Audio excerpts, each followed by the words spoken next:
Study IQ IAS, अब तैयारी हुई अफोर्डेबल। नमस्कार दोस्तों जो पिछला वाला फाइनेंशियल ईयर गुजरा है अभी, दैट इज 2022-23 का, इसके अंदर जो SBI का प्रॉफिट है वो बम्पर हुआ है। जी हाँ, ये खबर कल ही आई है और पहली बार SBI का जो प्रॉफिट है किसी फाइनेंशियल ईयर में 50,000 करोड़ से ज्यादा का हुआ है। अब देखिए, हमारे देश के अंदर अगर आप फाइनेंशियल सिस्टम में देखोगे तो SBI, state bank of India का बहुत इंपॉर्टेंट रोल है। जैसा कि आपको पता ही होगा कि देश की लार्जेस्ट बैंक है, सिर्फ पब्लिक सेक्टर में नहीं, ओवरऑल बैंकिंग सिस्टम में आप देखिए, मतलब ज्यादातर डिपॉजिट, ज्यादातर लोन्स, सभी कुछ मामले में SBI सबसे आगे है। तो SBI के ऊपर कोई इंपैक्ट होता है, कोई एक अच्छी चीज होती है, तो ये पूरे फाइनेंशियल मार्केट के ऊपर इंपैक्ट करता है। तो इसी के लिए आप देख सकते हो SBI पोस्ट रिकॉर्ड Q4 में 83% का जंप। तो इसके बारे में हम डिटेल से जानेंगे एग्जैक्टली हुआ क्या है, और डिपॉजिट जो अलग अलग टर्म्स होते हैं आपके इकोनॉमी के पर्सपेक्टिव से, वो भी मैं आपको बताऊंगा। आपके एग्जाम पॉइंट ऑफ व्यू से भी काफी इंपॉर्टेंट है। चलिए आगे बढ़ते हैं, लेकिन उससे पहले ध्यान रखिएगा, अगर आप UPSC 2024 की प्रिपरेशन कर रहे हैं, आपके पास एक बड़ा मौका है। कल से हमारा मॉर्निंग बैच UPSC 2024 के लिए स्टार्ट हो रहा है, जिसके अंदर हर रोज सुबह 8 बजे लाइव क्लासेस होंगी। अगर आप प्रीलिम से लेकर इंटरव्यू तक की पूरी तैयारी एक सिंगल बैच में करना चाहते हैं तो यह आपके लिए बेस्ट मौका होगा। अगर आप इवनिंग बैच लेना चाहते हो तो 25 मई से स्टार्ट हो रहा है। जो भी आपको लेना है, हमारे वेबसाइट ऐप पर जाइए या फिर कमेंट सेक्शन में इसका लिंक दिया है, वहां पर जाकर यूज करिए कोड अंकित लाइव, ताकि आपको मैक्सिमम डिस्काउंट मिल सके। या फिर इसके अलावा 2025 की तैयारी कर रहे हैं, NCERT का बैच लेना है, कोई भी हो, just use this code Ankit live, ताकि आप इसको अवेल कर पाएं। और साथ ही साथ अगर आप MCQs अटेम्प्ट करना चाहते हैं तो मेरे इंस्टा पेज पर जा सकते हैं, वहां पर स्टोरीज में जितने भी MCQs हैं उसको आप अटेम्प्ट कर पाएंगे।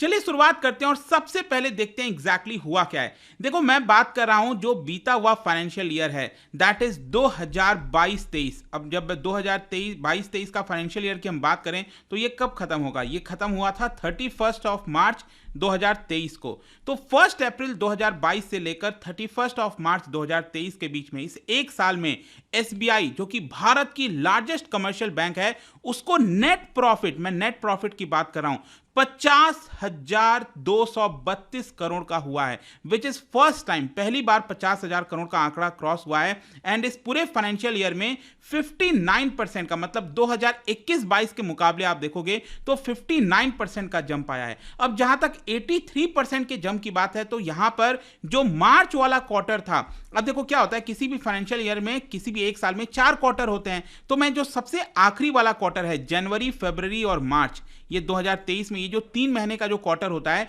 इसमें 83% का जंप आया है नेट प्रॉफिट में। क्योंकि 2022 का मार्च क्वार्टर आप देखोगे तो वहां पर 9,000 करोड़ का प्रॉफिट हुआ था, लेकिन इस बार हुआ है 16,695 करोड़, और पूरे साल भर में कितना हुआ? 50,232 करोड़ का। और जैसा कि आपको पता होगा, किसी भी कंपनी को, किसी भी बैंक को अगर प्रॉफिट होता है तो वो लोग अपने शेयर होल्डर्स को कुछ मुनाफा शेयर करते हैं, जिसको हम कहते हैं डिविडेंड, राइट। तो यहां पर आप देख सकते हो SBI ने कहा है कि वो जो डिविडेंड है वो हर एक शेयर के ऊपर, मतलब मान लो अगर आपके पास 10 शेयर हैं तो हर एक शेयर के ऊपर 11 रुपए 30 पैसे मिलेगा। मतलब 10 शेयर अगर आपके पास SBI के हैं तो आपको 110 रुपए यहां पर मिल जाएंगे, ठीक है। तो इस तरह से ये पूरा काम करता है। और पिछले साल कितना इन्होंने डिविडेंड दिया था? वो दिया था 7 रुपए 10 पैसे। तो डिविडेंड में भी इजाफा हुआ है, क्योंकि बैंक को काफी अच्छा खासा प्रॉफिट हुआ है। लेकिन यहां पर अगर हम स्टॉक मार्केट की बात करें तो कल क्या हुआ, जैसे ये जो रिजल्ट है वो डिक्लेयर हुआ, उसके कुछ समय के बाद आप देखोगे जो SBI का शेयर है वो नीचे गिर गया। ऐसा क्यों हुआ?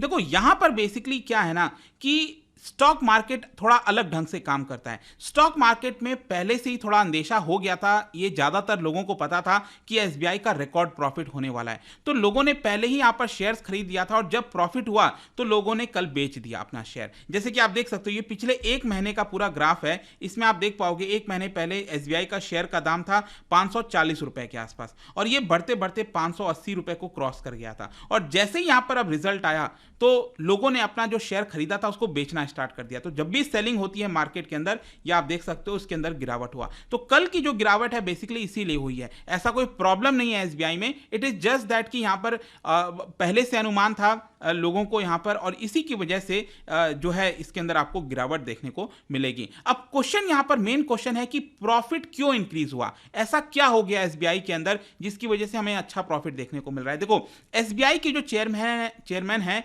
दिनेश खारा, उन्होंने कहा कि देखिए जो बैंक का एसेट क्वालिटी है उसमें काफी अच्छा इंप्रूवमेंट हुआ है। अब आप में से कई लोग पूछेंगे कि सर ये एसेट क्वालिटी क्या होता है। देखो एसेट क्या होगा, बैंक के लिए एसेट क्या है।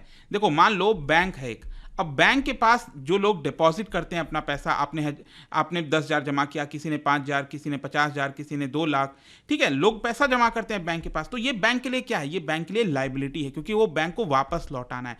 उसी तरह से बैंक जब वो पैसा लेती है और उसको उधार देती है, लोन देती है लोगों को, तो वो क्या बन जाता है, बैंक के लिए एसेट बन जाता है, क्योंकि आगे चलकर वो पैसा बैंक को वापस मिलना है। तो बैंकों ने जो लोन दिया था उसको एसेट कहा जाता है। तो उसी एसेट की क्वालिटी एक प्रकार से इंप्रूव हुई है। तो एसेट की क्वालिटी कैसे नापते हैं बैंक के, वो बेसिकली हम देखते हैं एनपीए। मतलब कि मान लो अगर बैंक ने 100 रुपए उधार में दिया और क्या वो 100 रुपए वापस आए कि नहीं। अब मान लो इसमें से अगर सिर्फ 60 ही रुपए वापस आया, बाकी का 40 रुपए बैंक का डूब गया, तो क्या वो अच्छी क्वालिटी है, नहीं है, राइट। तो इसी को कहा जाता है एसेट क्वालिटी बैंक का। तो यहां पर आप देखोगे अगर हम एनपीए की बात करें, बैंक का gross non performing asset NPA जो है उसमें भी गिरावट हुई है।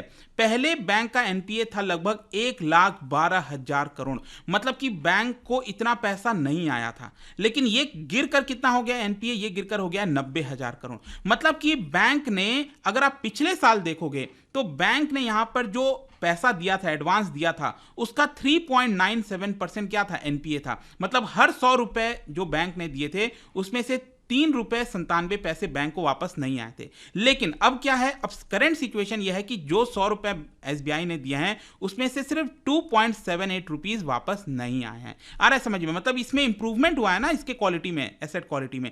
तो ये एक बड़ा कारण है, क्योंकि जब बैंक को पैसे वापस नहीं आते हैं तो वो लॉस होता है बैंक के लिए। तो लॉस होता है, मतलब जब इतना सारा लॉस होगा तो प्रॉफिट कैसे दिखा पाएगी बैंक। तो क्योंकि यहां पर ये इंप्रूवमेंट हुआ है, उसी की वजह से ये आपको बम्पर जो प्रॉफिट है 50,000 करोड़ का, वो देखने को मिल रहा है। आई होप कि आप ये समझ गए होगा। और इसीलिए बताया जा रहा है कि एसबीआई का जो एनपीए है वो 10 साल के 10 ईयर के न्यूनतम स्तर पर आ गया, एकदम नीचे चला गया है ग्रॉस एनपीए, जो कि एक बहुत अच्छी बात है। जहां तक क्रेडिट की अगर हम बात करें, मतलब कि बैंक का जो एसेट क्वालिटी है वो तो समझ में आ गया।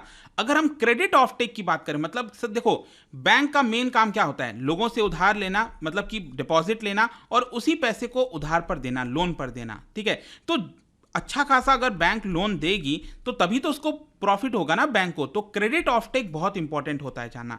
तो यहां पर आप देख सकते हो बैंक का जो एडवांस है, जो बैंक ने लोन दिया है लोगों को, उसमें 16%, जी हां लगभग 16% का इजाफा हुआ है। और टोटल लोन अगर आप देखोगे जो एसबीआई ने दिया है वो है लगभग 32.6 लाख करोड़, जिसमें से अगर हम रिटेल लोन की बात करें, रिटेल लोन का मतलब होता है, आपने देखा होगा लोग कार लोन लेते हैं, होम लोन लेते हैं, जो एक पर्सनल, जो एक प्राइवेट पर्सन लेता है ना, उसको रिटेल लोन कहते हैं। जो बिजनेस लेते हैं वो एक अलग होता है, ठीक है। तो रिटेल लोन इसमें से 11 लाख करोड़ का है, जिसमें होम लोन अगर आप देखोगे तो वो है 6.4 लाख करोड़। तो होम लोन में भी काफी अच्छा खासा इजाफा आया है और 14% का जंप हुआ है होम लोन में। मतलब एसबीआई ने ज्यादा होम लोन दिया। देखो होम लोन इसलिए मैं एम्फेसिस कराऊं क्योंकि होम लोन बहुत सेफ होता है। मान लो अगर जिसने होम लोन लिया वो पैसा नहीं लौटा पा रहा है तो एसबीआई उसका घर ले सकती है अपने पास, राइट। तो ये इंपॉर्टेंट हो जाता है। फिर इसके साथ साथ यहां पर पूरे मार्केट में, मतलब कि अगर 100 रुपए होम लोन भारत में दिया जा रहा है बैंकों के द्वारा, तो उसमें से 33%, जी हां सोच के देखिए, 33% लोन अकेले एसबीआई देता है और बाकी के 66% लोन बाकी के बैंक और फाइनेंशियल इंस्टीट्यूशंस देते हैं। ऑटो लोन में एसबीआई का शेयर लगभग 20% के आसपास है। फिर यहां पर जो चेयरमैन है एसबीआई के, उन्होंने कहा कि सभी लोन वाले सेगमेंट में अच्छी खासी ग्रोथ हुई है। कॉर्पोरेट वाले अगर आप लोन में देखोगे तो 12-13% की जो है जंप हुआ है। अगर हम रिटेल पर्सनल लोन की बात करें 17%, एसएमई जो स्मॉल और मीडियम एंटरप्राइजेस होते हैं उनको भी काफी अच्छा खासा लोन दिया गया है। तो इजाफा हो रहा है। जहां तक डिपॉजिट की बात है, एसबीआई के पास जो डिपॉजिट आता है वो भी अगर ज्यादा आएगा तो तभी तो वो लोन दे पाएंगे। तो डिपॉजिट भी अच्छा होना चाहिए। अब देखो डिपॉजिट कैसे अच्छा होगा किसी बैंक का, जब बैंक अच्छा आपको इंटरेस्ट देगा। मान लो एक बैंक है जो आपको दे रहा है 2% इंटरेस्ट आपके डिपॉजिट पे, दूसरा बैंक है वो दे रहा है 5%, तो आप कहां पर अपना पैसा जमा करोगे?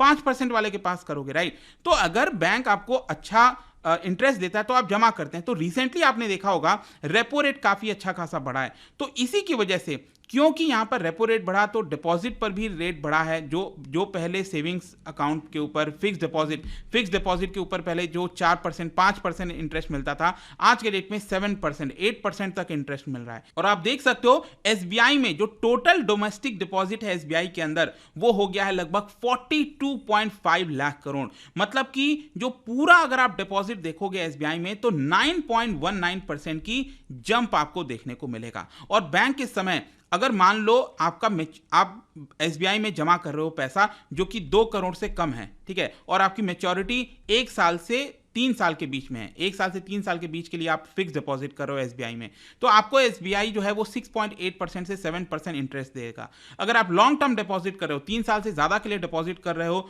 10 साल तक, तो आपको एसबीआई 6.5% इंटरेस्ट देगा। जो सीनियर सिटीजन हैं उनको और 0.5% एक्स्ट्रा इंटरेस्ट मिलता है।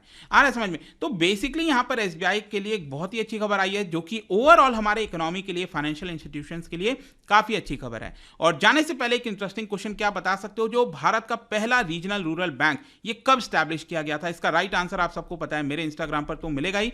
वहां पर अगर आप नहीं हो कोई बात नहीं, टेलीग्राम से भी ले सकते हैं इसका सही उत्तर। मैं कई सारे जो एमसीक्यूज हैं वो यहां पर स्टोरीज में डालता रहता हूं। बाकी अगर आपको पीडीएफ चाहिए तो टेलीग्राम पर आइए, अलग अलग सोशल मीडिया पर आप जुड़ पाओगे।